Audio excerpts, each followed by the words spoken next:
Let's start this video with a thought experiment. Imagine wearing a VR headset. It is so high-tech that it connects directly into your brain. And the moment you enter in the game, you cannot sense your real body. However, inside this game, you can feel everything. Touch, pain, temperature. If you get cut, you will feel it. And the catch is, you can only exit in this game before dying.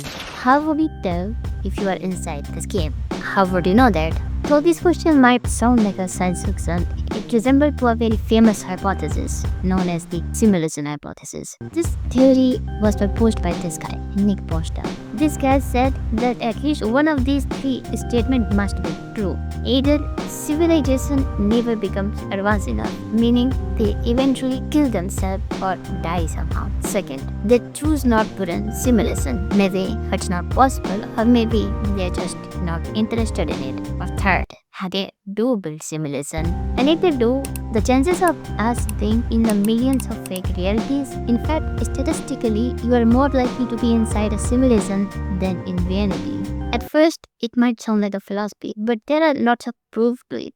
The universe has a minimum pixel size. In any game, there is a resolution limit. Go small enough and things stop making sense. For example, your 1600 by 900 have some limited number of pixels. In reality, something similar happens. It is called the Planck length. 1.6 times 10 to the power of -35.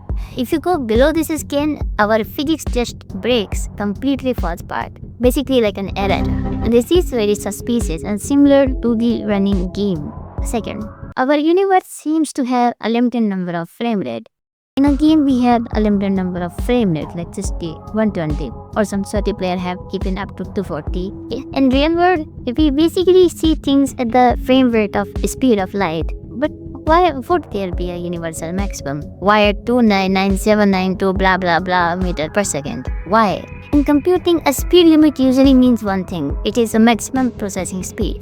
The speed of light might be the clock speed of the simulation. By the way, we are in the game, I hate it. It has no dragon, no zombies, no special abilities. It just have a good graphics. And even that got nerfed by my glasses. I'd rate it 6 out of 10 at max. Third, the universe might not exist until you look at it. This is not a metaphor, by the way. This is actual physics. In the double slit experiment, if you fire a particle at a two slit without watching it, it behaves like a wave. Basically, if you do not observe a particle, it will behave like a wave. It is similar to the GTA game, that when you do not see something, it does not render it. It loads the detail as needed to save a processing power. Quantum mechanics might be doing something similar. It is rendering only what is needed.